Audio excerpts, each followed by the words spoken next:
तथा श्रीमद्भगवद्गीता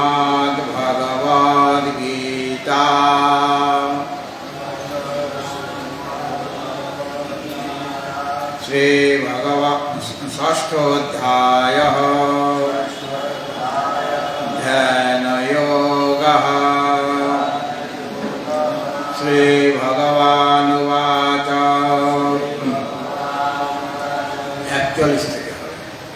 प्राक्पुण्यकृतान् लोकान् उषित्वा शाश्वती समाः शुकीनां श्रीमताङ्गेः योगभ्रष्टोऽभिजायते अथवा योगिनामेव कुले भवति धीमता एतद्धि दुर्लभतरं लोके जन्म यदीदृशम् तत्र तां बुद्धिसंयोगां लभते पूर्वदेहिका यतते च ततो भूयः संसिद्धो कुरुनन्दन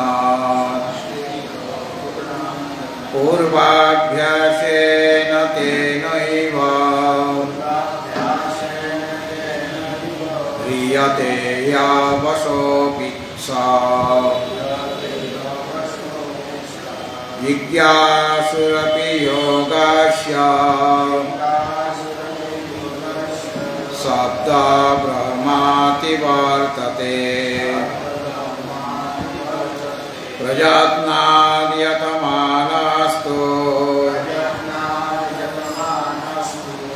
योगी संशुद्धकिल्बिषः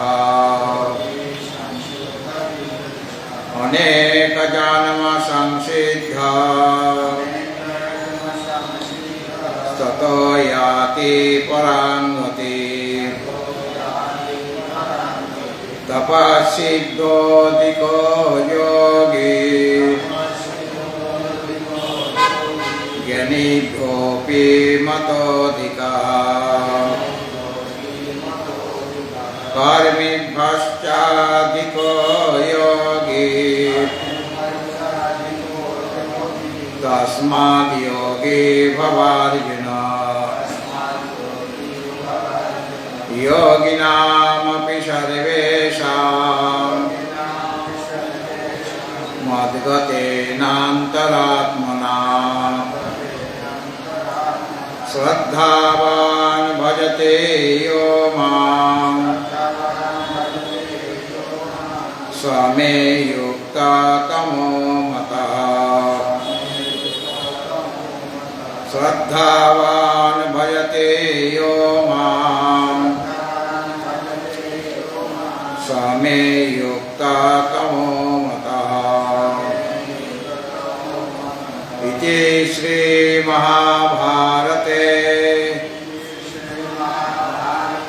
शतसहस्राणि संहितायां वैयासिक्यां भीष्मपर्वणि श्रीमद्भगवद्गीतासूपनिषत्सु ब्रह्मविद्यायां योगशास्त्रे श्रीकृष्णार्जुनसंवादे ध्यानयोगो नाम षष्ठोऽध्यायः। ॐ श्रीकृष्णार्पणमस्तु।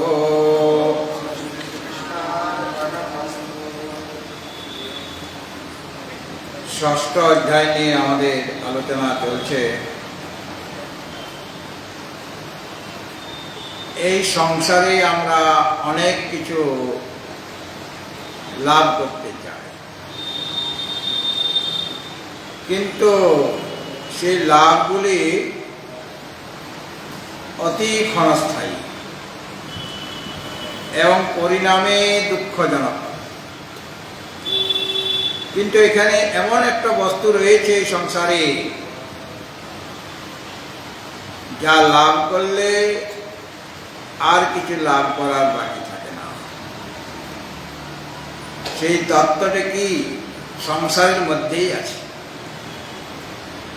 সংসার শব্দের অর্থ হল সংসরতি ইতি সংসার, যেটা সম্যক রূপে সরে সরে যায়। ধরতে চাইছি কিন্তু সরে সরে চলে যাচ্ছে, তাকে ঠিকভাবে পাচ্ছি না, সেটা হলো সংসার। মানে সংসারের যাবতীয় বস্তু অনিত্য, ক্ষণিক, দুঃখদায়ী। কাজে সাংসারিক কোনো বস্তু লাভ হলে সেটা কিছু কালের জন্য পাওয়া গেল, কিন্তু কোনো একটা বস্তু লাভ করলে আরেকটা বস্তু লাভ করার ইচ্ছা জাগে মনে। এইভাবে অনেক অনেক বস্তু আছে যেটা আমরা মনে করি ওটা লাভ করা প্রয়োজন, সেটা লাভ করা প্রয়োজন। মানে আমাদের অভাব কোনোদিন মিটছে না। কিন্তু এই সংসারের মধ্যে সম্যক সার পদার্থ আছে। সম্যক সার পদার্থ মানে জগতের মধ্যে জগন্নাথ রয়েছেন, তিনি অনুষ্ঠিত হয়ে আছেন জগতের অনুপরমাণুতে। তাকে যদি আমরা লাভ করতে পারি, তাকে লাভ করার নাম হলো আত্মলাভ। নিজেকে জানা, পরমাত্মা স্বরূপ জানা মানে তাকে আপন করে পাওয়া, সেটাই আমি। পরমাত্মার সাথে জীবাত্মার যে একত্ব বোধ, এইটাই হলো আত্মলাভ। এবং এরা যান কোথায়? যারা আত্মলাভ করেন তারা আত্মলোকে চলে যান। অনেক অনেক লোক আছে, শিবলোক, বৈকুণ্ঠ লোক, এরকম অনেক লোক পাওয়া যায়, কিন্তু সেখান থেকে আবার ফিরে আসতে হয়। ব্রহ্ম ভুবনা লোকা পুনরাবর্তিনোর্জুন মাম উপেত্যতু কন্তেয় পুনর্জন্ম ন বিদ্যতে। যেখানে গেলে আর ফিরে আসতে হয় না, ওটাই হলো আত্মলোক। সেটাই আমার নিজ ভবন, সেটাই আমার ঘর। মন চল নিজ নিকেতনে, ওটাই হলো নিজ নিকেতন, ওটাই ঘর। তাকে আমরা পাচ্ছি না। এখানে দেখানো হচ্ছে ষষ্ঠ অধ্যায়ে, ইয়ং লব্ধ্বা চা পরং লাভম মন্যতে নাধিকং ততঃ ইয়স্মিন স্থিতো ন দুঃখেন গুরুণাপি বিচার্যতে।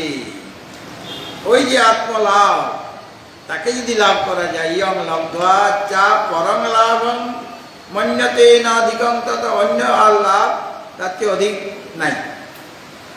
মানে সর্বশ্রেষ্ঠ বস্তু আমার পাওয়া হয়ে গেছে। এর চেয়ে শ্রেষ্ঠ বস্তু এই সংসারে আর নাই। এটা পরম লাভ, আত্মলাভ। এবং এতে যদি কেউ স্থিত হতে পারে, আত্মাতে যদি স্থিত হতে পারে, যস্মিন স্থিত ন দুঃখে ন গুরুণাপি বিচার্যতে, এই আত্মস্বরূপে যিনি স্থিত হয়ে যান, তাকে গুরুতর দুঃখ বিচলিত করতে পারে না। অর্থাৎ জীবনে দুঃখ আসলেও সেই দুঃখের দ্বারা তিনি বিচলিত হবেন না, তিনি নির্বিকার হয়ে যান। অর্থাৎ হর্ষ বা দুঃখ, এগুলো আনন্দ পেলেও তার কোনো উদ্বেগ হয়ে যায় না, আর দুঃখ পেলেও তিনি বিষাদগ্রস্ত হন না। সম্মান পেলেও যা, অপমান পেলেও তাই। মানে অপমানে সমান সম দুঃখ সুখে সম দুঃখ সুখে কৃত্য লাভালাভো জয়া জয়ো ততো যুদ্ধায় যুদ্ধস্য নৈবং পাপমবাপ্স্যসি।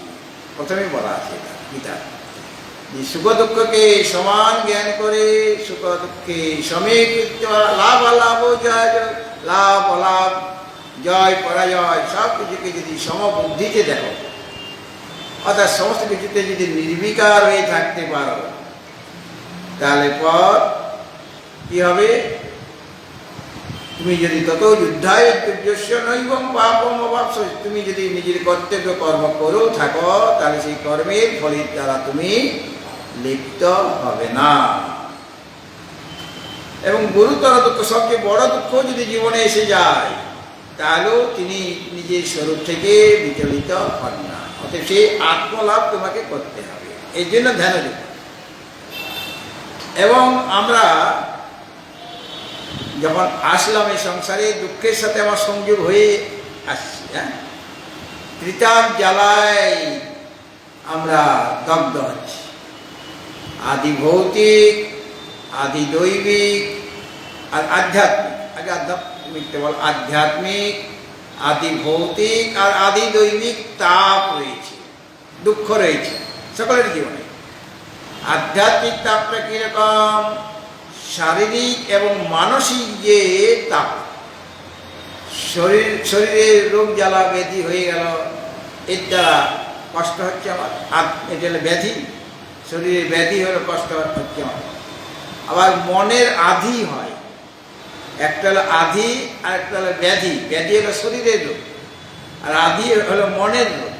মনটা মহারাজ খারাপ, মনটা কিছুতেই কোনো একটা জায়গায় স্থির হচ্ছে না, মানে মনের মধ্যে কষ্ট আছে।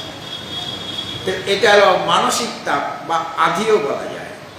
আমরা সাধারণ ভাষাতে অনেক সময় বলি আদি ব্যাধিতে মহারাজ ভুগছি। আদিটা হলো মানসিক তাপ আর ব্যাধিটা হলো শারীরিক তাপ বা শারীরিক দুঃখ আর মানসিক দুঃখ। আবার আদি ভৌতিক দুঃখ আছে অন্য কোনো প্রাণী থেকে, আমার থেকে ভিন্ন কোনো প্রাণী, সে মানুষও হতে পারে, পশু পক্ষী হতে পারে, গাছপালাও হতে পারে। তার থেকে যে দুঃখ আমরা লাভ করি বা তাপ পাই, তার নাম আদি ভৌতিক তাপ বা আদি ভৌতিক দুঃখ। আবার কোনো অদৃশ্য কারণে, কোনো কারণ খুঁজে পাওয়া যাচ্ছে না, হঠাৎ করে হড়কাবান এসে গেল, আর গঙ্গার জল বেড়ে গেল, মনে করুন গঙ্গার তীরে যে সমস্ত ঘর বাড়ি আছে সব মানে পড়ে গিয়ে গঙ্গার মধ্যে প্রবাহিত হয়ে গেল, তার সাথে লোকজন সহিত। এটা সে আগের থেকে প্রস্তুত ছিল না। বা ভূমিকম্প হয়ে গেল, বা অতিবৃষ্টি হচ্ছে, অনাবৃষ্টি হচ্ছে, পাহাড় এলাকায় পাহাড়ের ধস নামে, রাস্তা দিয়ে যাচ্ছে তুমি গাড়িতে করে, আর হঠাৎ করে ধস নেমে গেল, গাড়ির মধ্যে বড় একটা বিরাট পাথর পড়ে গেল, আর গাড়ি শুদ্ধ খাদে। এটা কি কারণে এই দুঃখটা হলো? এটাকে বলা হচ্ছে আদি দৈবিক। এটার কোনো বিশেষ কোনো কারণ খুঁজে পাওয়া যাচ্ছে না, দৈব দুঃখ এই জন্য আমরা বলি। তো এই যে তিন প্রকারের দুঃখ নিয়েই আমরা সংসারে এসেছি, তাহলে দুঃখের সাথে আমার সংযোগ আগের থেকে হয়ে আছে।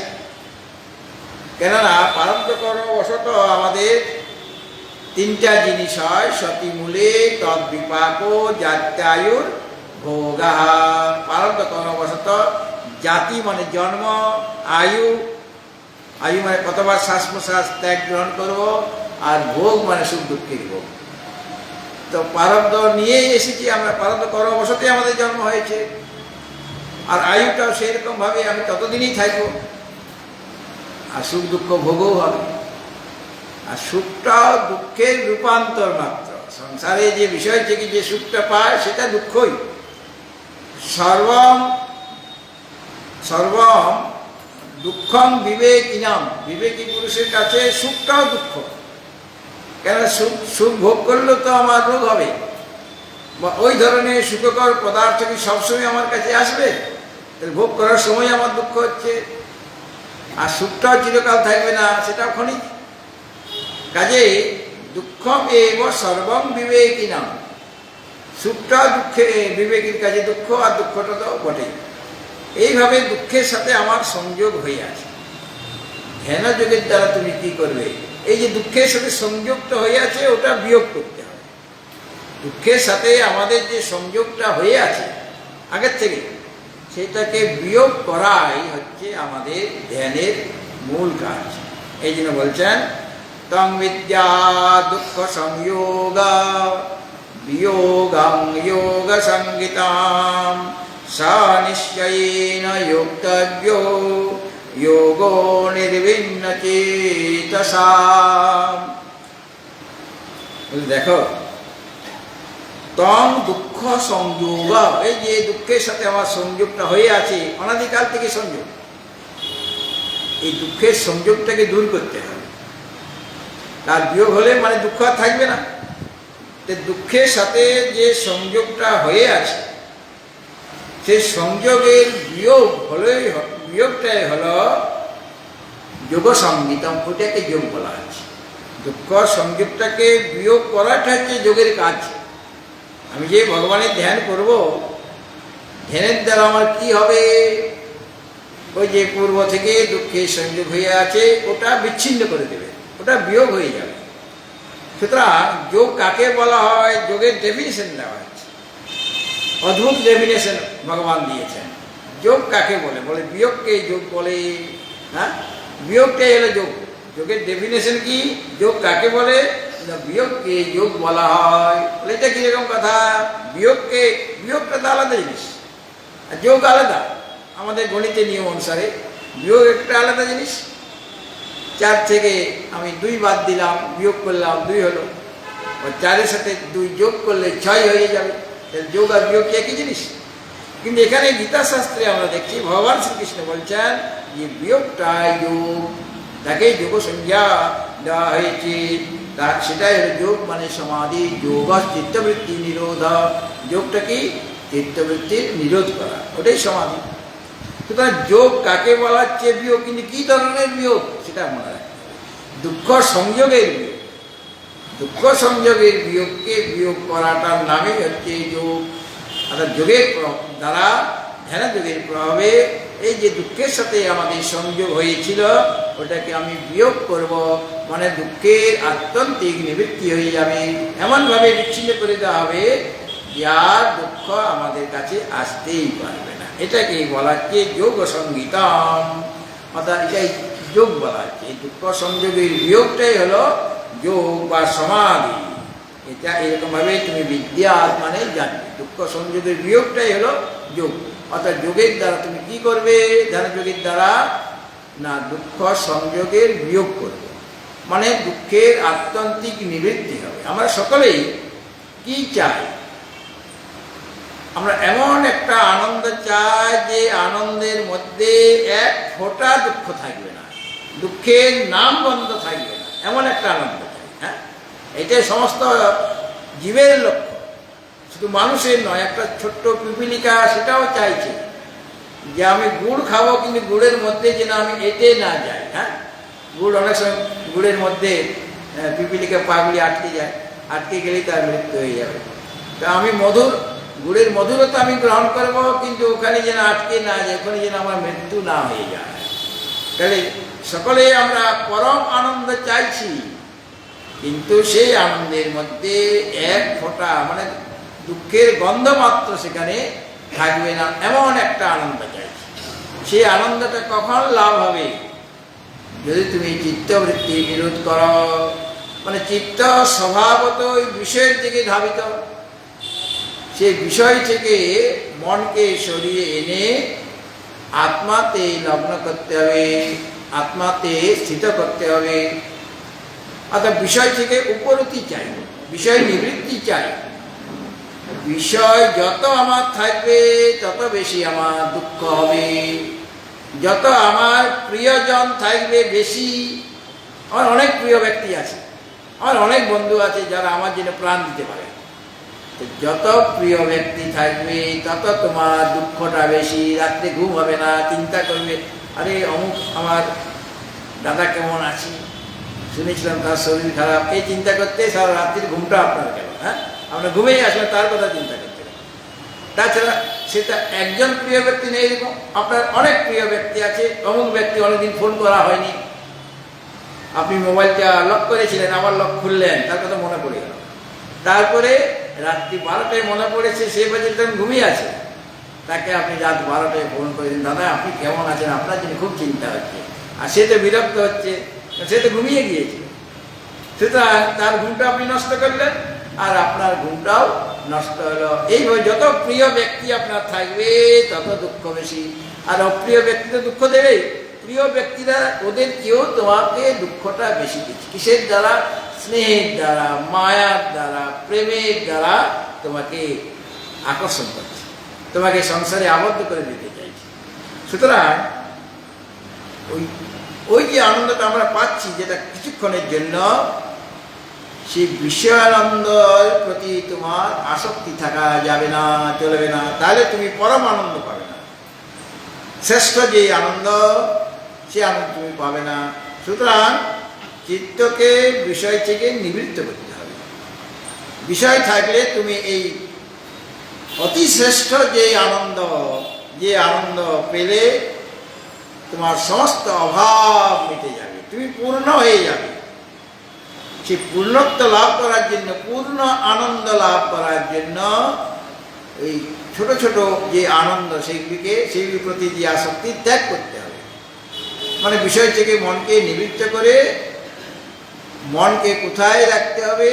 আত্মসংস্থান মনোকৃত্য পরে বলা হবে, আত্মাতে সেটিকে স্থিরভাবে রাখতে হবে।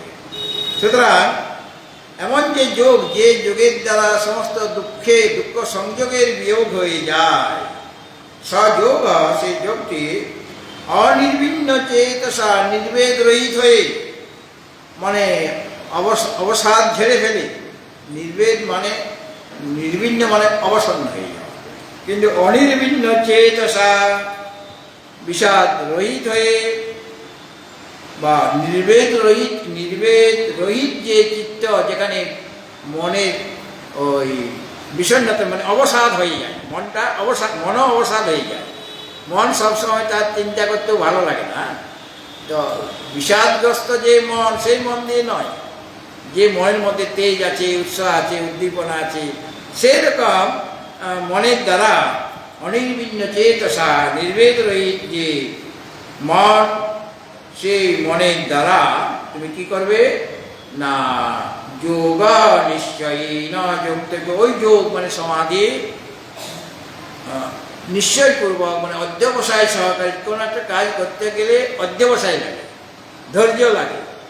ধৈর্য সহকারে তুমি ওই যোগ অধ্যবসায় সহকারে যুক্তব্য, মানে তোমাকে এই যোগ সাধন করা দরকার। যোগ সাধন করলে কি হবে? মনটা বিষয় থেকে সরে এসে আত্মাতে স্থির হবে, এবং সেটা ধীরে ধীরে করবে। হঠাৎ করে তাড়াহুড়ো করার দরকার নেই, সেটা পরে বলবেন। তো এর দ্বারা কি হবে? এরকমভাবে তুমি যদি মনকে আত্মসংস্থ করতে পারো, আত্মাতে যদি স্থির করতে পারো, তাহলে সমস্ত দুঃখ সংযোগের বিয়োগ হয়ে যাবে, মানে দুঃখের আত্যন্তিক নিবৃত্তি হয়ে যাবে। তখনই আত্মলাভ হবে, তখন আত্মার স্বরূপ তুমি অবগত হতে পারবে। এবং এই যে আমরা মনটাকে বিষয় থেকে সরাতে পারছি না, বিষয়ের প্রতি এত আসক্তি কেন আমার? বিষয়ের দিকে মনটা, তাকে বলতে হচ্ছে না, মন তার স্বভাব অনুসারে ওই বিষয়ের দিকে ছুটে যাচ্ছে। আর ভগবানের যদি আনতে হয়, তখন তাকে না রকম বুঝিয়ে শুনিয়ে বাবা বাঁচা করে বিচারপূর্বক তাকে এক প্রকার জোরপূর্বক তাকে বিষয় থেকে সরিয়ে নিয়ে আত্মাতে রাখার অভ্যাস করতে হচ্ছে। তো বিষয়ে যাওয়ার জন্য তাকে তো বলতে হচ্ছে না। একটা ছেলের মায়ের এক ছেলে, সে পড়াশোনা করে, তো পড়াশোনা করার জন্য তাকে বারবার মা বলছেন, একটু বই নিয়ে বস, পড়াশোনা কর, আজকে ক্লাসে কি কি পড়া দিয়েছে সেইগুলি আগামীকাল ধরবে, তোমাকে পড়া ধরবে। তাই সেই বইগুলি বার করো এবং সেই বইগুলি পড়ো, এগুলি পড়ো পড়ো বলতে হচ্ছে মাকে। কিন্তু খেলা করার জন্য মাকে বলতে হচ্ছে কি? দুষ্টমি, এই একটু দুষ্টমি করবে। মা কি বলে ছেলেকে, একটু দুষ্টমি কর না? তো দুষ্টমি করার জন্য তাকে বলতে হবে, সে নিজের থেকেই দুষ্টমি করবে, সে নিজের থেকেই খেলাধুলা করবে, সে নিজের থেকেই ছোটাছুটি করবে। সেটার জন্য তাকে বলতে হচ্ছে না, কারণ সে এখন শিশু, তার বেশি বয়স হয়নি, তার শরীরে জোর আছে। উৎসাহ আছে, মনে উদ্দীপনা আছে, তাকে ওই কাজগুলি করার জন্য বলতে হয় না, কিন্তু পড়াশোনা করার জন্য তাকে বারবার বলতে হচ্ছে। কিন্তু এর বিপরীত আছে, এমন ছেলে, এমন সন্তানও আছে যাকে পড়বার জন্য বলতে হচ্ছে না, সে নিজের থেকেই পড়ছে, তার সব এরকম। কিন্তু খেলাধুলা করার জন্য তো মাকে বলছে, এই অত পড়া কেন, একটু খেলাধুলা কর না, একটু বাইরে ঘুরে আয় না, বন্ধু বান্ধবের সাথে একটু আড্ডা দিয়ে আয় না, এরকম সে মা বলতে বাধ্য হচ্ছে। কেন 24 ঘন্টা সে বই নিয়েই পড়ে আছে। এরকম ছাত্র, মানে এরকম সন্তানও পাওয়া যায়, তার মধ্যে আমি একজন। আমার যেটা হয়েছে পড়াশোনা ভালোবাসতেন না, সে আমি সবসময় বই নিয়ে বসে আছি, ফার্স্ট বইতে সব ক্লাসের পড়াগুলি আমাকে বলতে হবে, ধরবে তো আমাকেই বেশি, যে আমাকেই সব পড়ার উত্তর দিতে হবে, কারণ অন্য ছেলেগুলি তারা তো বলতে পারবে না, সে মাস্টারমশাই জানে আমাকে সবসময় দাঁড়িয়ে থাকতে হবে। কত আর উদ্বোস করবে, দাঁড়িয়ে থাকো আর একটা তুমি প্রশ্নের উত্তর দিতে থাকো। আমি আর আরেকজন ছিল, দুজন উত্তর দিতাম, আমরা দুজন দাঁড়িয়ে থাকতাম, যারা পড়াশোনা করেনি তারা সব বসে থাকতাম। কেননা তাদের জিজ্ঞেস করলে তো তারা বলতে পারবে না, কাজে তোমার বাবা বসে থাকো। আর এরা কেন উদ্বোস করে, এরা একদম দাঁড়িয়ে থাকুক, সারা পিরিয়ডটা দাঁড়িয়ে থাকুক, এই দুজনে আমার প্রশ্নের উত্তর ওদের কাছ থেকে পাবো, তোমাদের কাছ থেকেই পাবো না। এই যে যেটা বসে বলতেন যে এত পড়ে কি হবে, এত পড়ে কি গ্রামের মানুষ এলে বিয়ে পাস দিবি নাকি, সেই যে তোকে সেই চাষ করতে হবে, হ্যাঁ, কাজে পড়াশোনা করার দরকার নেই, যা কিছু এরকম বলতে। দুই রকমের স্বভাবের সন্তান পাওয়া যায়। যাই হোক, আমার দাদারও সে একই অবস্থা ছিল। এখানে বলছেন যে এই যে কামনা বাসনা, সেগুলি আসে কোথা থেকে, তার উৎসস্থল কোথায়। নানা রকম কামনা বাসনা আমার মনে আসছে, বারবার কিলবিল করছে। এগুলো আসছে কোথা থেকে, তবে গিয়ে আমি কামনা বাসনাগুলিকে মন থেকে দূর করতে পারবো। কোথা থেকে এটা আসছে, উৎপত্তি কোথায়, এই রোগটা কোথা থেকে সৃষ্টি হলো, যেখান থেকে সৃষ্টি হলো সেটা চিকিৎসা করলে ওই রোগটা তোমার ভালো হয়ে যায়, তাই না? চিকিৎসা শাস্ত্রে তাই বলছে, রোগের নিদান কি, এই রোগটা হওয়ার পেটে যে ব্যথা করছে বা মাথাতে কপালে যে ব্যথা করছে, কি কারণে ব্যথা করছে, সেটা কারণটা খুঁজে সেই কারণটার চিকিৎসা করা হচ্ছে, সেই কারণটা যাতে সুস্থ থাকে, তাহলে পেট ব্যথা বা মাথা ব্যথা সব ভালো হয়ে যাবে। সুতরাং এখানে কামনার উৎসস্থল ভগবান বলে দিচ্ছেন, সংকল্প প্রভবান কামান ত্যক্ত্বা সর্বান শেষতঃ মনসৈবেন্দ্রিয়গ্রামং বিনিয়ম্য সমন্ততঃ। সংকল্প প্রভবান কামান সর্বান কামান, যত কামনা বাসনা রয়েছে সব সংকল্প থেকে উৎপন্ন হয়। সংকল্প প্রভবান, এই যে মনে মনে আমরা সংকল্প করছি, তখন আমার সেই বস্তুটা যে দেখিয়ে নিয়ে শুনেছি, আর সেই বস্তুটা নিয়ে মানে সূক্ষ্ম চিন্তা করছি, এটা সংকল্প হলো। যেমন ধ্যায়ত বিষয়ান পুরুষ, সে আমি তো একজনের বাড়িতে গিয়েছিলাম, নিমন্ত্রণ করেছিল, অনেকদিন পরে আগরতলায় আসলাম, গিয়ে দেখি যে একটা বিরাট টিভি মানে দেওয়ালের সাথে এঁটে রয়েছে, দেওয়াল থেকে বেশি মানে এদিকে বেরিয়ে নেই, আর বিরাট তার যে ইয়েটা ছবি যেটা দেখানো হবে সেটা কী বলে, স্ক্রিনটা অনেক বড়, আর অনেক দূর থেকে এমনি করে টিপ দিচ্ছে আর নানা রকম ছবি বেরিয়ে আসছে, মনে হচ্ছে যেন দেওয়াল থেকে বেরিয়ে আসছে। আমি তো কিছু বললাম না সেই দাদাকে, দেখে গেলাম ছবি দেখছি আমিও। তারপরে যখন আমাকে বিদায় দিল, গাড়িতে অটোতে বা গাড়িতে বসে আছি, কি সুন্দর বাবা এই ছবিটা গো, কত ভালো, মনে মনে চিন্তা করছি, কাকে বলছি না। এরকম যদি একটা টিভি আমার ঘরে যদি লাগাতে পারতাম, আর ওটা এমনভাবেই আছে যে একটু যদি পর্দা দিয়ে হয় লোকে বুঝতেই পারবে না, মনে করবে ওটা একটা জানলা বটে, হ্যাঁ, লোকে জানতেই পারবে না যে মহারাজের ঘরে একটা সুন্দর এত দামি টিভি আছে। হ্যাঁ, যখনই দরকার হবে দরজা বন্ধ করে দেখতে থাকবো, রাত 12টা একটা বাস, তার মানে আমার 12টা বাজলো, ঘুমটি আর হবে না। আর ওইটা কিনতে গেলে তখন আমার ভক্ত জোগাড় গেছে, কিছু দাও না, মানে আমার কিছু প্রয়োজন আছে, টাকা পয়সা দাও না। আগে চাইতাম, এখন টাকা চাইতে আরম্ভ করে দিলাম। হ্যাঁ, এই টাকা চাইতে চাইতে দেখি আমার টিভিও কিনা হলো না, এত টাকা জোগাড় করতে পারলাম না, আর আমার মাঝখানে বুদ্ধিটার বিনাশ হয়ে গেল। ধ্যায়ত বিষাণ পুংস সঙ্গস্তে সুপজায়তে সঙ্গাৎ সঞ্জায়তে কাম কামাত ক্রোধ বিজায়তে। কিভাবে কামনা জাগে ওই প্রথম থেকে বলতে, ধ্যায়তে বিষাণ পুংস সঙ্গস্তে সুপজায়তে, মানে কিভাবে সংকল্প থেকে আসছে। সংজ্ঞা সঞ্জায়ত কাম, সঙ্গ থেকে কাম উৎপন্ন হবে। আগে সঙ্গ মানে আসক্তি, তার থেকে কামনা। কামাত ক্রোধ বিজায়তে, আর কাম যদি পূর্ণ না হয় তাহলে ক্রোধ হবে। ক্রোধাৎ ভবতি সম্মোহ, আমার বুদ্ধি মোহগ্রস্ত হয়ে যাবে। আর সম্মোহ স্মৃতি বিভ্রম, যা কিছু ভালো মন্দ শিখেছি সব ভুলে যাব। আর স্মৃতি ভ্রংসাৎ বুদ্ধিনাশ, বুদ্ধিনাশ হয়ে যাবে। আর বুদ্ধিনাশাৎ হরিবোধ হয়ে যাবে, হ্যাঁ হরে কৃষ্ণ হয়ে যাবে, মানে সে তার জীবনটাই ব্যর্থ হয়ে গেল। এই যে সংকল্প থেকে কামনা বাসনার উদয় হচ্ছে।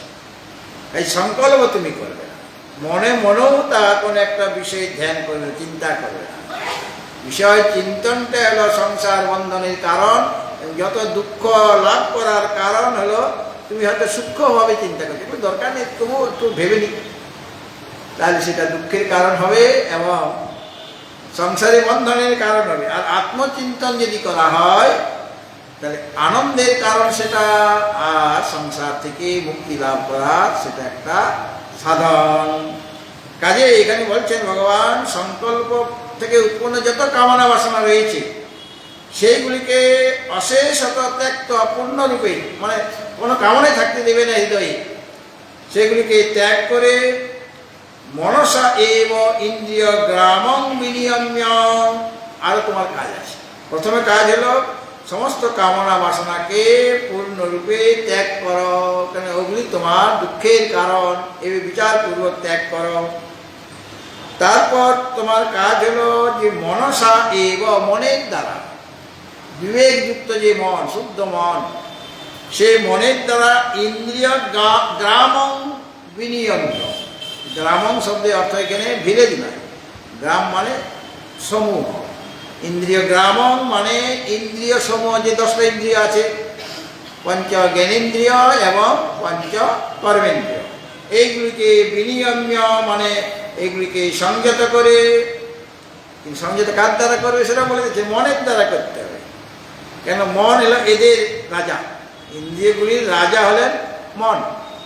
এখন মন যদি কোনো কাজে ব্যাপৃত থাকে, অন্যমনস্ক যদি হয়ে গেল, তখন চোখের সামনে তুমি বসে থাকলেও আমি তোমাকে দেখতে পাবো না, বা তুমি আমার সাথে অনেক কথা বলছো কিন্তু আমি কিছুই শুনতে পাচ্ছি না, আমার কাছেই বসে আছো, আর কানের কাছে বলছে যে মহারাজ এরকম এরকম ব্যাপার, তাহলে আমাদের ঘরে আপনার আমন্ত্রণ, আপনি যাবেন কি, ওদিনে সময় দিতে পারবেন?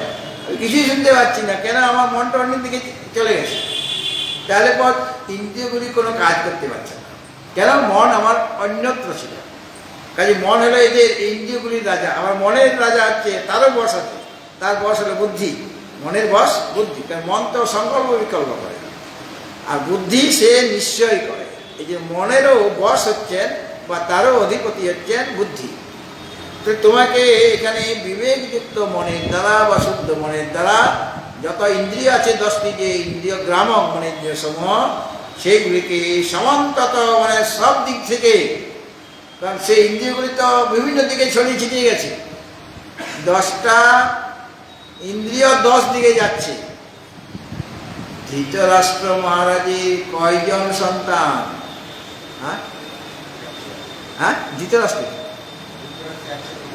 101, আমরা 100 কথা, 100 জন সন্তান। এত সন্তান কোথা থেকে এলো? আবার পত্নী একজনই, 2জন তো পত্নী নাই, তার একটা পত্নী, আর 100 জন সন্তান হওয়া কি সম্ভব? বলেন না, এটার একটা প্রতীক মাত্র। ধৃতরাষ্ট্রের যে 10টা ইন্দ্রিয়, এক একটা ইন্দ্রিয় 10 দিকে যাচ্ছে, এক একটা ইন্দ্রিয় 10 দিকে, তাহলে 10টা ইন্দ্রিয় যদি 10 দিকে যায়, 10 10 100, 100 দিকে যাচ্ছে। একটা ইন্দ্রিয় 10 দিকে যাচ্ছে, তাহলে 10টা ইন্দ্রিয় 100 দিকে যাচ্ছে একসাথে। এইভাবে ধৃতরাষ্ট্র মহারাজের 100 সন্তান, এটা হলো প্রতীক। আর আমাদের যে অবস্থা, আমাদের সন্তান কজন? আপনি বলেন হাম দো হামারা দো। আগে হাম দো হামারা দো বলতেন, আমাদের যুগে হাম দো হামারা দো ছিল না। তারপরে অনেক পরে হলো হাম দো হামারা দো। এখন বলছে হাম দো হামারা এক, এক হয়ে গেল। মানে একটা সন্তান হোক বা কন্যা হোক পুত্র একটা পেলেই আমি সন্তুষ্ট। সেরকম ব্যবহারিক জগতে আপনারা এরকম সরকারের দ্বারা পরিচালিত করছেন, কিন্তু মনের দিক দিয়ে আমাদের 100 জন সন্তান, আমাদেরও এক একটা ইন্দ্রিয় 10 দিকে চলে যাচ্ছে। মানে কত দিকে ধাবিত হয়ে যাচ্ছে, অনন্ত দিকে ধাবিত হয়ে যাচ্ছে। এইভাবেই চারদিকে ধাবিত হতে দেবে না ইন্দ্রিয়গুলিকে। এই জন্য সমান্তত বিনিয়ম্য। একটা ইন্দ্রিয় 10 দিকে ঘুরছে, কাজে তাকে ঘোরাও। সে আছে কোথায়, এখন তাকে খুঁজেই পাওয়া মুশকিল।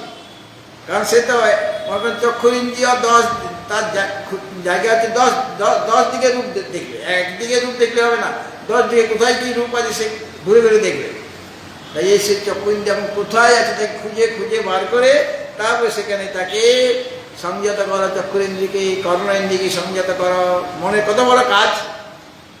এইভাবে 10টা ইন্দ্রিয়কে সমান্তত মানে চারদিক থেকে তাকে বিনিয়ম্য মানে সংযত করে তারপরে কি করবে, মানে 24/25 দুটো একসাথে অন্যায় করতে হবে। এইরকম করে মানে মনের দ্বারা ইন্দ্রিয় সমূহকে সমস্ত দিক থেকে সর্বতভাবে সমস্ত দিক থেকে সংযত করে এরপরের কাজ হচ্ছে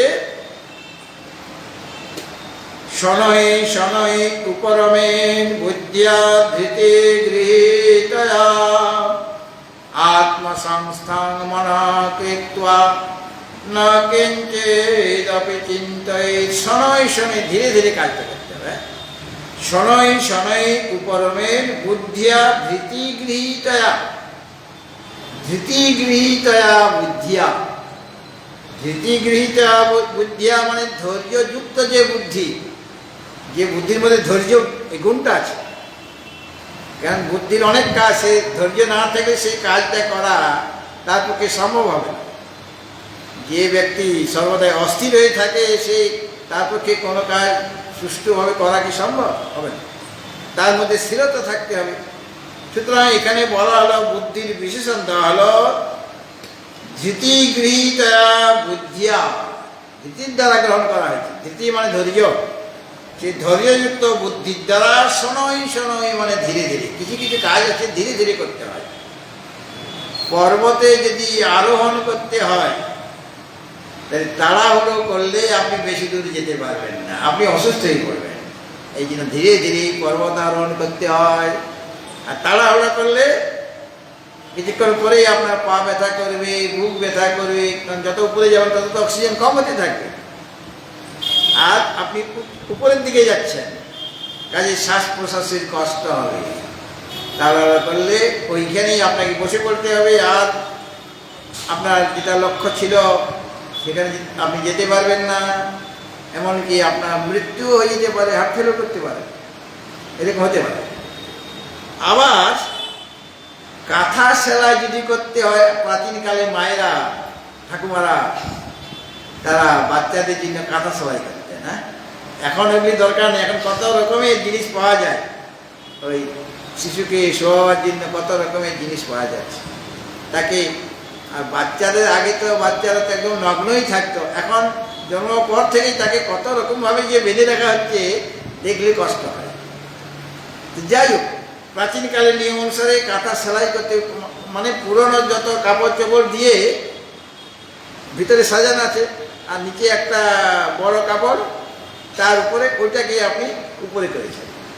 এখন যদি তাড়াহুড়ো করতে যান তার ভিতরে যে কাপড়গুলি দেওয়া আছে সেগুলি উল্টো পাল্টা হয়ে যাবে কি না, একদিকে উঁচু একদিকে নিচু এরকম হয়ে যাবে। আপনার কাঁথাটা ভালো হবে না। সে কাঁথাতে আপনার বাচ্চা শুতেই পারবে না, আপনার নাতি নাতনি শুতেই পারবে না।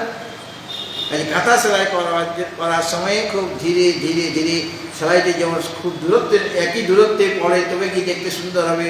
বা কোনো একটা আমি নকশা করবো কাঁথার মধ্যে, সেই নকশাটা করতে গেলে ধীরে ধীরে করতে হবে। শোনাই পন্থা, শোনাই পন্থা। রাস্তা হাঁটতে গেলেও তোমাকে ধীরে ধীরে হাঁটতে হবে। শোনাই পন্থা, শোনাই পন্থা। আমি এখান থেকে যাব, মনে করো কত যাবো বলো, আনন্দনগর নাকি আর একটু কম দিলে, এই মঠ চৌমানি যাবো। তা ওটাতে যদি মনে করো আমি হেঁটে হেঁটে যাই, একটু পাতা ভ্রমণ হবে, আর ওখানে একটু দূরে মঠ আছে আমার, সেখানে বইটি কিনবো। তো আমি আমার গুরু ভাইকে বলছি তাড়াতাড়ি চলো তাড়াতাড়ি চলো। তাড়াতাড়ি চলতে গিয়ে অর্ধেক রাস্তাও আমি যেতে পারলাম না, সেইখানে বসে পড়লাম। বলি দাদা চলুন ঘরে ফিরে যাই, আসলে ফিরে যেতে পারবো না। কেন আমি তাড়াতাড়ি করেছি, আমার হাঁটু ব্যথা করছে, আমার কোমর ব্যথা করছে, আমার বুকে যন্ত্রণা হয়ে যাচ্ছে, মানে নানা রকম প্রবলেম দেখা যাচ্ছে। কাজে রাস্তা হাঁটবার সময় আপনাকে ধীরে ধীরে হাঁটতে হবে, আর পর্বতে আরোহণ করার সময়ও আপনাকে ধীরে ধীরে আরোহণ করতে হবে। সেরকমভাবে আপনি যোগ সাধনা করতে চাইছেন, সেটাও আপনাকে ধৈর্যযুক্ত বুদ্ধির দ্বারা ধীরে ধীরে উপরমে, অর্থাৎ সেটাকে বুদ্ধিযুক্ত ধৈর্যযুক্ত বুদ্ধির দ্বারা ধীরে ধীরে তাকে উপরমে, মানে বিষয় থেকে মনকে সরানো হবে। সেটা ধীরে ধীরে করবে, হঠাৎ করে করলে সেখানেও অসুবিধা নানা রকম হয়ে যাবে। কারণ অনেক কালে তার স্বভাব বা ইন্দ্রিয়গুলি অনাদিকাল থেকে বিষয়ের দিকে ধাবিত হওয়াটা তার স্বভাব হয়ে পড়েছে, ওটাই তার অভ্যাস। মনেরও সে একই অভ্যাস, মনও সেদিকেই যাচ্ছে, বুদ্ধিও সেদিকেই যাচ্ছিল। কারণ বুদ্ধি কি চাইছে, সেই মনকে উপরত করবে বিষয় থেকে, ইন্দ্রিয়গুলিকে উপরত করবে, কিন্তু সেটা ধীরে ধীরে করবে। তারপরে এইভাবে ধীরে ধীরে তাকে উপরত করে, উপরত মানে বিষয় থেকে সরিয়ে আনা বা প্রত্যাহার করে মন আত্মসংকৃত, এটাকেও ধীরে ধীরে করতে হবে, মনটাকে আত্মাতে স্থিত করতে হবে। এটাই তোমার কাজ, যুগের কাজই হচ্ছে ওই মন যেটা বাইরে ঘোরাঘুরি করছিল, সেটাকে বিচার বিবেক পূর্বক গুরু গোবিন্দের কৃপায় ধীরে ধীরে ধীরে তাকে আমি কোথায় গিয়ে রাখবো, আত্মসংস্থান কৃত্বা, আত্মাতে সম্যক রূপে তাকে স্থির করব, সেখানে রাখবো। সেটাই তার থাকার আসল জায়গা। সেখানে একবার যদি সে আনন্দের স্বাদ পায়, সেখান থেকে আর নড়বে না। এতদিন বিষয়ের দিকে যাওয়া তার অভ্যাস হয়ে গিয়েছিল, এটা অনাদিকালের অভ্যাস। এখন অভ্যাসের পরিবর্তন করানো হচ্ছে। একটা বদ অভ্যাস যদি হয়ে যায়, সেই বদ অভ্যাস থেকে মুক্তি লাভ করার জন্য আপনাকে অনেক কাল চেষ্টা করতে হবে, তার চিকিৎসা করা দরকার। তবে গিয়ে ধীরে ধীরে সেই বদ অভ্যাস তার দূর হবে, আর একটা ভালো অভ্যাস তার হবে। সুতরাং বদ অভ্যাস তার দূর হয়ে গেছে মনে করো, কিন্তু এখন আরেকটা জায়গায় তাকে রাখা হলে, একটা নতুন জায়গায় এসেছে, সেই জায়গাতে থাকতে থাকতে সেখানে সেটিং হয়ে যাবে। হ্যাঁ, যেমন আগরতলাতে আমি যখন প্রথম আসলাম, আমার খুব অসুবিধা হচ্ছে, কষ্ট হচ্ছে, লোকজন পাচ্ছি না, সাধু পাচ্ছি না, মানে সেটিং হতে পারছি না। সেটিং হতে হতে কিছুদিন সময় লাগলো, আর সেটিং হওয়ার পর আমি বলছি, আর যদি এরা আমাকে বলে মহারাজ থেকে যান, একবার যদি কেউ বলে মহারাজ থেকে, তাহলে থেকে যাবো, ওখান থেকে যাবো না। তাহলে সেটিং হয়ে যাওয়ার পর সেখানে আমি অ্যাটাচ হয়ে গেলাম। এই জন্য মনকে একবার কোনোরকমভাবে আত্মাতে তুমি সঙ্গগুলোকে রেখে দাও, সেখানে সেটিং হতে তার কিছু সময় লাগে। আর যখন সেটিং হয়ে যাবে মন, তখন তার বিরাট একটা আনন্দ হবে, কারণ সেটা তো আনন্দের জায়গা। সুতরাং মন আত্মসংকৃত, আত্মাতে স্থির করে ন কিঞ্চিত চিন্তে, তার কিছু চিন্তা করবে না। মানে আগে যে বিষয় চিন্তন করছিলে, সেই বিষয় চিন্তন আর করার প্রয়োজন নেই। আর তুমি সেখানে মন আত্মাতে রয়েছে, এবং সেটা মনটা কিভাবে আছে, সে অখণ্ড আকারে আকারিত অন্তঃকরণ বৃত্তি রূপে সেখানে অবস্থান করছে। হ্যাঁ, সেই যে আত্মার আকারে আকারিত হয়ে গেছে, মানে মনের তো একটা বৃত্তি হয়। একটা ঘর যখন আমরা চোখের সামনে দেখছি, তখন আমার মনটি এখান থেকে চক্ষুর আদি দ্বার দিয়ে বেরিয়ে এসে ঘটের আকারে আকারিত হয়। এটাকে বলা হচ্ছে ঘট বিষয়ক অন্তঃকরণ বৃত্তি। ঘটের আকারে আকারিত হয়ে যায়, তখন আমি ঘরটাকে দেখতে পাচ্ছি। অন্তঃকরণ যদি ঘটের আকারে আকারিত না হয়, তাহলে আমি ঘরটা সামনে থাকলেও তাকে দেখতে পাবো না। সেরকমভাবে ওখানে মনটি কীরকম হয়ে আছে আত্মাতে, আত্মাকারে আকারিত অন্তঃকরণ বৃত্তি রয়েছে। আত্মা আকার একার যদি অন্তঃকরণ বৃত্তি হয়, তার কি তখন কোনো দুঃখ থাকবে? কাজেই সে বিষয় চিন্তনও করবে না, আর আলাদাভাবে তাকে আত্মচিন্তনও করতে হচ্ছে না, কারণ সেখানে তো সে রয়েছে। এই জন্য বলছেন ন কিঞ্চিত অবিচিন্তয়িত, সেখানে আর অন্য কিছুই চিন্তা করবে না। এবং এটাই হচ্ছে অসম্প্রজ্ঞাত সমাধির অন্তরঙ্গ সাধন। অসম্প্রজ্ঞাত সমাধি হলো নির্বিকল্পক সমাধি, আরেকটা যে সম্প্রজ্ঞাত সমাধি সেটা হলো সবিকল্পক সমাধি। এই সবিকল্পক সমাধিতে ত্রিপুটি থাকে। ত্রিপুটি মানে ধ্যাতা, ধ্যান আর ধ্যেয়, ধ্যেয় বস্তু। আর ধ্যাতা যিনি ধ্যান করছেন, আর ধ্যান যার দ্বারা ধ্যেয় বস্তুকে আমি জানতে পারছি, ধ্যানের দ্বারা যে ধ্যেয় বস্তুকে আমি ধ্যান করছি। সুতরাং ওই সবিকল্পক বা সম্প্রজ্ঞাত সমাধিতে কি থাকে? ত্রিপুটি থেকে যায়। হ্যাঁ, আর ইয়েতে অসম্প্রজ্ঞাত সমাধিতে ত্রিপুটি থাকবে না, কিন্তু মনটা সেখানে অবস্থান করবে, মনটা সেখানে রয়েছে। ওই ব্রহ্মমাত্র রূপে, ব্রহ্মমাত্র বৃত্তি রূপে মনে সেখানে অবস্থান করবে নির্বিকল্প সমাধিতে। এবং এই নির্বিকল্প সমাধির দ্বারাই আত্মসাক্ষাৎকার হয়, মানে পরমাত্মার সাথে জীবাত্মার যে একত্র জ্ঞান, সেই জ্ঞানটার অনুভব কখন হবে? এই নির্বিকল্প সমাধি দ্বারাই এই একত্রের জ্ঞান হয়। এটাকে বলা হচ্ছে আত্মসাক্ষাৎকার করা বা আত্মদর্শন করা। এবং এইটাই হলো প্রকৃত আত্মলাভ। তখনই আমার আত্মলাভ হলো, তখন আমি আছি কোথায়? আত্মলোকে আছি, আত্মসাক্ষাৎকার আমার হয়েছে। সুতরাং এই যে যেখানে আমার অসম্প্রজ্ঞাত সমাধি হচ্ছে, মানে ত্রিপুটি থাকছে না, কিন্তু ও জ্ঞেয়, মানে জ্ঞেয় যে ব্রহ্ম তিনি আছেন, কিন্তু জ্ঞাতার জ্ঞান আলাদাভাবে তাদের সত্তা নেই, সব জ্ঞেয় স্বরূপ হয়ে গিয়েছে। এবং মনটিও সেখানে, চিত্তবৃত্তি সেখানেও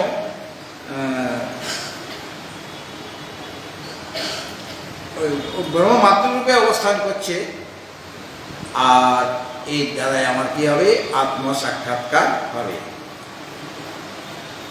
এই অবস্থাটা আনবার জন্য তোমাকে কি করতে হবে এখন একটু বলে দেওয়া হলো, যে সমস্ত ইন্দ্রিয়গুলিকে ইন্দ্রিয়ের বিবেকযুক্ত মনের দ্বারা সংযত করে ওই মনকে আত্মাতে স্থির করবে, সেখানে থাকবে মন। এটা করার জন্য তোমাকে কি করতে হবে সেটাও ভগবান বলে দিচ্ছে। আমার সাধনটা কি, এরকম অবস্থা আনার জন্য আমাকে কি করা দরকার, তার জন্য বলছেন যত যত নিশ্চরতে মনশ্চঞ্চলমস্থিরম ততস্তত নিয়ম্যহিতৎ আত্মন্যেব বসান্নয়েৎ। বলছেন যে যত যত নিশ্চরতি মনশ্চঞ্চলম অস্থিরম, মন তো আমাদের চঞ্চল, সেই চঞ্চল মনকে আমি কোথায় রাখবো? এই আত্মাতে রাখতে বলা হয়েছে। আত্মাতে সম্যক রূপে সেখানে তাকে স্থির করে রাখতে হবে। কিন্তু মনটা কিরকম? সেটা চঞ্চলম, সেটা অস্থিরম। ওই মনশ্চঞ্চলম অস্থিরম, মনটা হলো চঞ্চল, মানে এক জায়গায় স্থিরই থাকে না। আর অস্থির, তার কোনো স্থিরতা নেই, কখন কোথায় থাকবে। সুতরাং এই যে চঞ্চল আর অস্থির যে মন, সে মন যত যত নিশ্চরতি, যেখানে যেখানে ধাবিত হবে, মনটা যেখানে যেখানে যাবে, তার অনাদিকালের অভ্যাস বশত যেখানে যেখানে সে যাবে, যাবে কোথায়? শব্দ স্পর্শ রূপ গন্ধের দিকে যাবে। তো যেখানে যেখানে যাবে তোমাকে খেয়াল রাখতে, কোথায় যাচ্ছে মন, সেখান থেকে তথা তথা নিয়ম্য, সেখান সেখান থেকে এই মনকে নিবৃত্ত করতে হবে, অর্থাৎ মনকে বুঝিয়ে শুনিয়ে সেখান থেকে ফেরাতে হবে। মানে মনকে প্রত্যাহার করে এই যে এমন যে চঞ্চল এবং অস্থির মন, সেই মনকে আত্মনি এব বসান্নয়েৎ, ওই আত্মারই বসে, মানে আত্মারই বশীভূত হয়ে তাকে নয়েৎ মানে আনবে, আত্মাতে তাকে রাখার চেষ্টা করবে। হ্যাঁ, আত্মা যাতে আত্মসংস্থ হতে পারে, কারণ এটা আমাদের অনাদিকালের অভ্যাস হয়ে পড়েছে। মনের অভ্যাস কীরকম? যার যেটা অভ্যাস সেটা তার স্বভাবে পরিণত হয়ে যায়। আমি যে বিষয়ে অভ্যাস করব সেটাই আমার স্বভাব হয়ে যাবে। আগে আমি চা খেতাম না, আর এখন সাধুদের পাল্লায় পড়েই চা খাওয়ার অভ্যাস হয়ে গেছে এবং ওটা আমার স্বভাব হয়ে গেছে। এখন এখন চা না খেলে আমার মাথা ব্যথা করে, বুক ব্যথা করে, কেন চা খাওয়া হয়নি, উৎসাহটা কমে যাচ্ছে, কি করে পাঠ করব, এখনও চা পেলাম না। তাহলে এখন চা খাওয়াটাই আমার স্বভাবের পরিণত। আগে তো আমাকে অভ্যাস করতে হচ্ছে। প্রথমে চা খেতে গেলে জিভ পুড়ে যাচ্ছিল, গলা পুড়ে যাচ্ছে, ঠট পুড়ে যাচ্ছে, আর চা খেলে তখন বন্ধু আমি ভাব আসছিল। চা প্রথম খাওয়ার ট্রেনিং নেওয়া হচ্ছে। সাধুরা তারা ট্রেনিংটা দেবে, কেননা পরে চাটা বানিয়ে কে দেবে? তোমাকে এরকম অভ্যাস করালে তুমি পরে তোমার তাগিদে চা বানাবে আর আমাদের দেবে। সাধুরা খুব কুশল। এখন তো অভ্যাস হয়ে গেল মনে করুন, এখন সেটা আমার স্বভাবে পরিণত হয়ে গেল। চা না খেলে আমার সেরকমভাবে অনাদিকাল থেকে, কেন কবে আমাদের প্রথম আসি, প্রথম কবে আসি সেটা তো ঠিক নেই, অনাদিকাল থেকে আসি, জীব হয়ে আছি। তখন থেকে মনটা বিষয়ের দিকে ছুটোছুটি করছে, আর সেই মন বিষয় ছুটে যাওয়াটাই যার স্বভাবের পরিণত হয়েছে। এখন স্বভাবের পরিবর্তন করতে হবে, আরেকটা অন্য জায়গায় তাকে অভ্যাস করাতে হবে। কাজে এই যে তার বিষয়ের দিকে চলে যাওয়ার যে অভ্যাস, এটা বদভ্যাস, খারাপ অভ্যাস। সেই অভ্যাসটাকে আমাকে প্রথমে নষ্ট করতে হবে। অর্থাৎ যখনই সে অন্যত্র চলে যাবে, মানে বিষয়ের দিকে, শব্দাদি বিষয়ের দিকে, সেখান থেকে তাকে বুঝিয়ে শুনিয়ে বিচারপূর্বক তাকে বুঝিয়ে আত্মাতে রাখো, আবার পালাবে, আবার নিয়ে আসো। এইভাবে বারবার করতে করতে আত্মাতে স্থির হয়ে থাকাটা তার আরেকটা নতুন অভ্যাস বা স্বভাবে পরিণত হয়ে যাবে। তখন আর বললেও সেই বিষয়ের দিকে আর ছুটে যাবে না, তখন নতুন একটা স্বভাব হয়ে যাবে। কারণ এই অভ্যাসের দ্বারা আত্মাতে স্থির হয়ে থাকাটাই তার এখন স্বভাব হয়ে গেছে। কাজেই স্বভাবেরও পরিবর্তন করা যায়, মানে যেটা মানে বাইরের থেকে এসেছে, আমার যে প্রকৃত যে স্বভাব মানে স্বরূপ, সেটার কোনো পরিবর্তন হবে না। আমাদের প্রকৃত আসল স্বভাবটা কি? আমরাও প্রত্যেক জীবের সৎ চিৎ আনন্দ স্বরূপ। এটা আমার স্বভাব মানে স্বরূপ, স্বভাব মানে আমার স্বরূপটা। এই স্বরূপটা আমি যতই দুঃখ কষ্ট পাই বা যতই আমি সংসারে মগ্ন হয়ে থাকি, এই স্বরূপটা কিন্তু চিরকালে কীরকম থেকে যাবে। জীব সর্বদাই সে পরমাত্মা স্বরূপে, অর্থাৎ সে সচ্চিত আনন্দ স্বরূপে। কিন্তু যখন তার জ্ঞান হবে, আত্মজ্ঞান যখন তার লাভ হবে, তখন সে বুঝতে পারবে যে পরমাত্মা যা, আমিও তাই। তখন সে বলতে পারবে চিদানন্দ রূপা শিবহং শিবহং, ওই কথাটা তখন সে বলতে পারবে। কিন্তু প্রথম থেকে সে কিন্তু পরমাত্মা স্বরূপে। এই জন্য ভগবান বললেন যে এইভাবে তোমাকে অভ্যাস করতে হবে। মানে কীভাবে সাধনা করতে হবে সেটা ভগবান হাতে কলমে যেন শেখাচ্ছেন। যে মনটা যখনই যখনই বিষয়ের দিকে ধাবিত হবে, মনটা চঞ্চল, মনটা অস্থির, সেই চঞ্চল অস্থির মন বিষয়ের দিকে যাবেই, এটা তাদের স্বভাবে পরিণত হয়ে গিয়েছে। যখনই যখনই যাবে তখনই তখনই তাকে বুঝিয়ে শুনিয়ে বিচারপূর্বক তাকে ফিরে আনবে, তাকে সংযত করবে এবং আত্মাতে স্থির করবে। মানে এই মনকে আত্মনি বশং নয়, আত্মার বশে তাকে নিয়ে আসবে, অর্থাৎ আত্মাতেই তাকে স্থির করবে। হ্যাঁ, এইভাবে আত্মসংস্থ করার পদ্ধতিটা বলে দিলেন। ওখানে আগে বলা হয়েছিল মনকে আত্মসংস্থ করে আর কিছু চিন্তন করবে না, মানে বিষয় চিন্তন আর করবে না। এবার মনকে আত্মসংস্থ কীভাবে করা যাবে সেটা ভগবান পদ্ধতিটা বলে দিলেন। এইভাবে তুমি মনকে, আত্মাকে সম্যকরূপে স্থির করবে।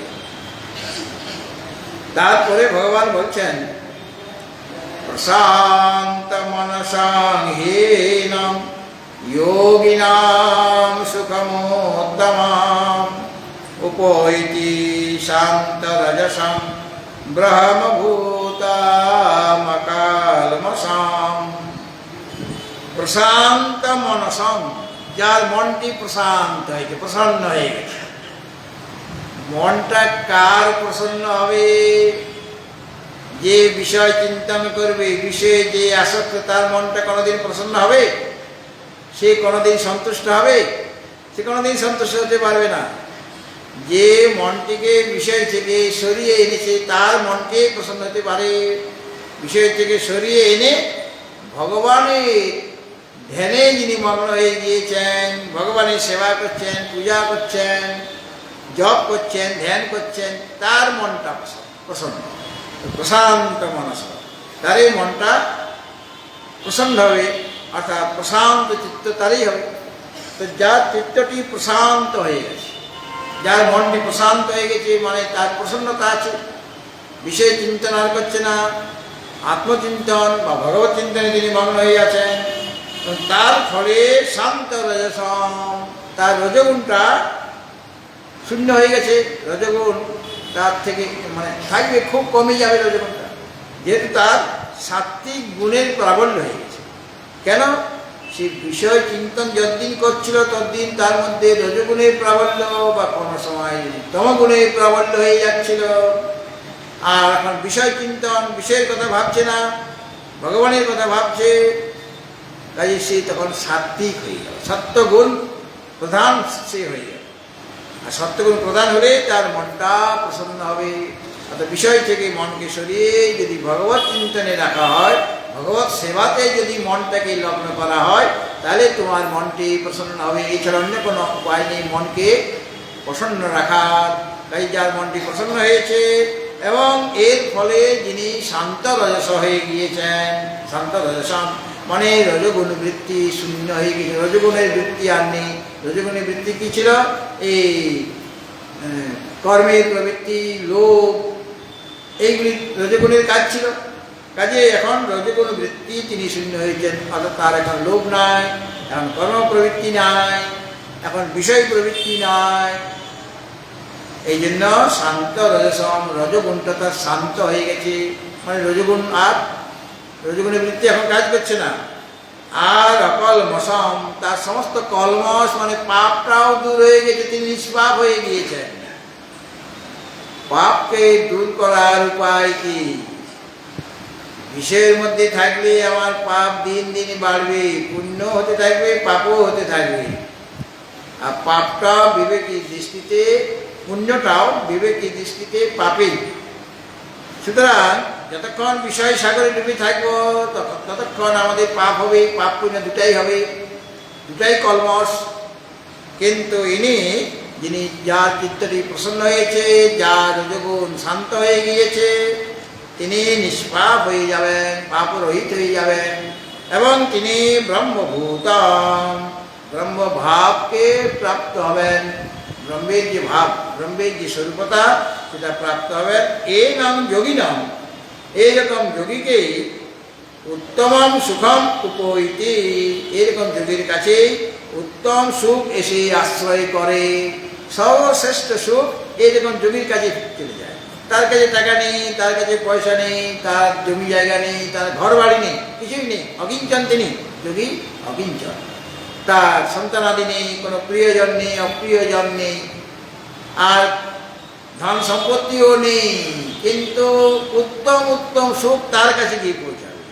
এই জন্য বললাম এ নাম যোগী নাম, এরকম যে নিষ্পাপ যোগী, সে বিগত কলমস যে যোগী, সেই যোগীর বিষয় কীরকম দেওয়া হলো না, তিনি হলেন প্রশান্ত মনসম, তিনি হলেন শান্ত রজসম, অকলমসম, ব্রহ্মভূত মনে ব্রহ্মস্বরূপতা প্রাপ্ত হয়েছেন। এইরকম যোগীকে, যোগীর কাছেই উত্তম সুখম উপৈতি, উত্তম সুখ তার কাছে গিয়ে উপস্থিত হয়। অর্থাৎ যত সুখ এইরকম যোগীকেই আশ্রয় করে। সে সুখ চায়নি, এই সুখগুলি একদম দল বেঁধে যাচ্ছে, যত রকমের সুখ আছে, একটাই সুখ সেখানে। কি সুখ? ভগবৎ সুখ, পরমানন্দ। সেই পরমানন্দ সেখানে গিয়ে উপস্থিত হচ্ছে কার কাছে? যোগীর কাছে। কিরকম যোগী? যিনি প্রশান্ত চিত্ত, যার মধ্যে রজগুণ শান্ত হয়ে গিয়েছে, যার পাপ দূর হয়ে গিয়েছে, যিনি ব্রহ্মস্বরূপতা প্রাপ্ত হয়েছেন, এইরকম যোগীর কাছে উত্তম সুখ সেখানে গিয়ে পৌঁছে যায়, তাকে সেরকম যোগীকেই আশ্রয় করে। এরপর যুঞ্জন্নেবাং সদাত্মানম যোগে বিগত কলমসঃ সুখেনা ব্রহ্ম সংস্পর্শম অত্যন্তম সুখমশ্নুতে। ওইরকম যোগী কীরকম সুখ পায় সেটা আরও বিস্তারিতভাবে বলছেন যে এবং আত্মানম, এইভাবে আত্মাকে, আত্মা মানে এখানে মন, এই মনকে সদা গুঞ্জন সর্বদাই যোগস্থ করে, মানে আত্মাতে স্থির করে, বিগত কলমশ যোগী, যে যোগী সমস্ত কলমশ থেকে বিগত হয়েছেন, অর্থাৎ নিষ্পাপ হয়ে গিয়েছেন যে যোগী, সেই যোগী সুখে না, মানে অনায়াসে, যে এটা তো আমাকে একটা কাজ করতে বলা হয়, তা অন্য যারা আছে তারা বলছে না এই কাজটা খুব কঠিন, এটা আমি করতে পারবো না। অন্য আরও যারা ছিল তারা বলল না এই কাজটা আমাদের পক্ষে করা সম্ভব না। আরেকদিন বললো, সে বলল মহারাজ এটাতে আমি চুটকি মেরেই আমি কাজটা করে দেবো, মানে খুব অনায়াসে করে দিতে পারি, কারণ এইরকম কাজ আমি আগে অনেক করেছি। এটা হলো সুখে না, মানে অনায়াসে সে কাজটা সে করতে পারবে। এখানে সুখে না মানে অনায়াসে ব্রহ্ম সংস্পর্শম, ব্রহ্ম সংস্পর্শ মানে ব্রহ্ম থেকে অভিন্ন, যে অত্যন্তম সুখম নিরতিশয় যে সুখ, যেটাকে পরমানন্দ বলা হচ্ছে, যেটা যে আনন্দটা ব্রহ্ম থেকে ভিন্ন নয়, এই আনন্দটাই ব্রহ্ম। আনন্দ ব্রহ্ম থেকে কোনো অন্য জিনিস নয়। এই জন্য বললেন ব্রহ্ম সংস্পর্শম, ব্রহ্ম থেকে অভিন্ন যে অত্যন্তম সুখম মানে পরমানন্দ, সেটা অশ্নুতি, সেটা তারা লাভ করেন। কারা? ওই রকম যোগী। কীরকম যোগী? যে যোগী তার মনকে সর্বদাই যোগস্থ করেছেন, মানে বিষয় থেকে সরিয়ে এনে আত্মাতে স্থির করেছেন, এবং যিনি ব্রহ্মস্বরূপতা প্রাপ্ত হয়েছেন, তিনি বিগত কলমশ হয়ে অর্থাৎ নিষ্পাপ হয়ে সুখে ন মানে অনায়াসে, তাকে চেষ্টা করে ওই আনন্দটা লাভ করতে হচ্ছে না। আমরা কোনো একটা জিনিস পেতে গেলে সেটাকে লাভ করার জন্য অনেক পরিশ্রম করি, তবে গিয়ে সেই জিনিসটা পাই।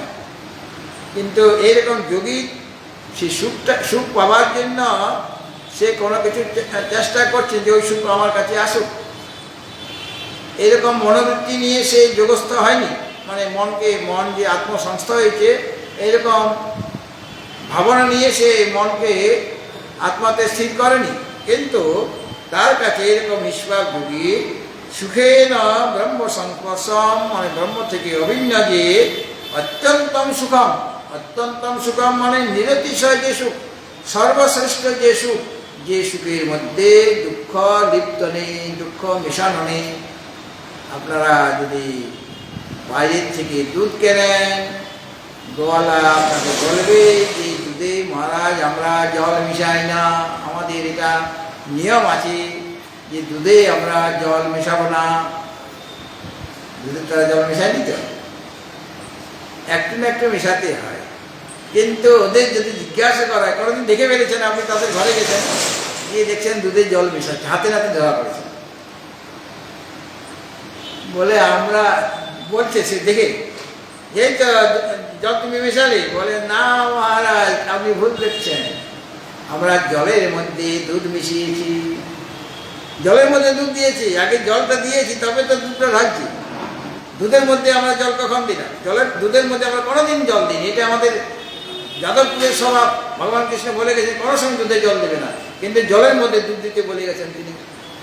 আগে জলটা পাত্রে দিয়েছি তারপরে দুধটা ঢালছি, হ্যাঁ, মানে এটা দুধের মধ্যে জল আপনার মিশ্রিত হয়ে আছে, আপনি জানেন, জেনে শুনে ওটা নিচ্ছেন। কেন ওটা না করলে গো সেবা করার জন্য যে টাকার প্রয়োজন, যদি খাঁটি দুধ দেয় তাহলে ওই দুধের পয়সা দিয়ে গো সেবা করা যাবে না, গরু রাখা যাবে না। তাদের গরু অনেক খরচ।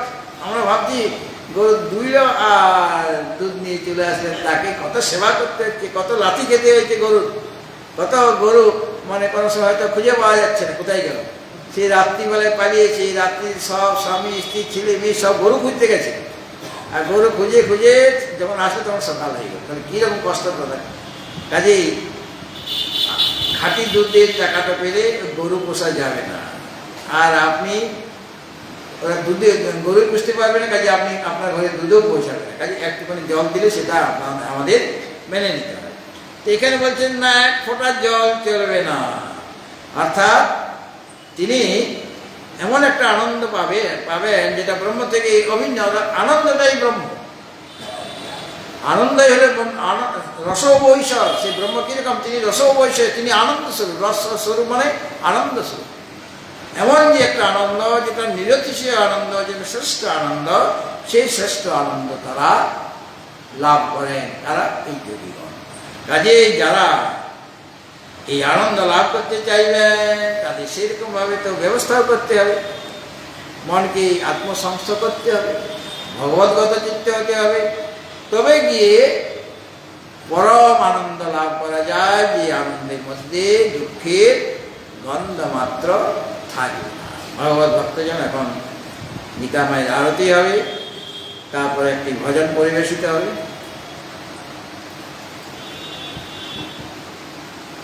আগামীকাল এবং পরশু, এই দুদিন, এখন হবে পরশু এই গীতা জ্ঞানযজ্ঞের পূর্ণাহতি হবে, তারপর কয়েকদিন ছুটি হবে, তারপর সময় হলে আপনাদের জানিয়ে দেওয়া হবে, জন্ম তারিখ থেকে আবার শুরু হবে। এখন আরতি।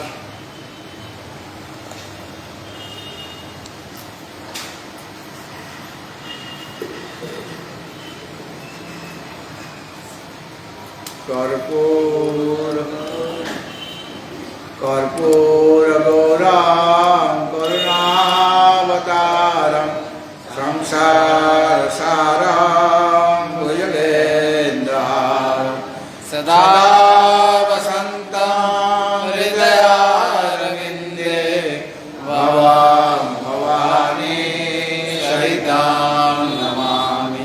মঙ্গলাং ভগবান বিষ্ণু মঙ্গলাং গরুড়াধ্বজ মঙ্গলাং পুণ্ডরীকাক্ষ মঙ্গলায় তনোহরি। সর্বমঙ্গলমাঙ্গল্যে শিবে সর্বার্থসাধিকে শরণ্যে নমস্তুতে। ভগবত ভক্তজন এখন একটি ভজন পরিবেশন।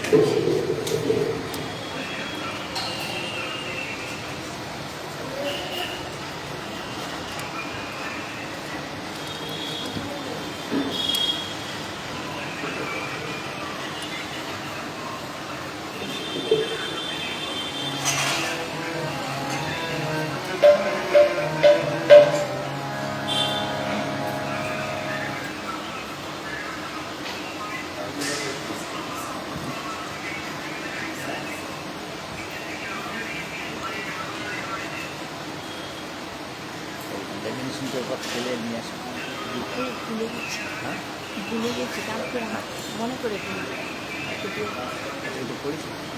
করিনি,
Right.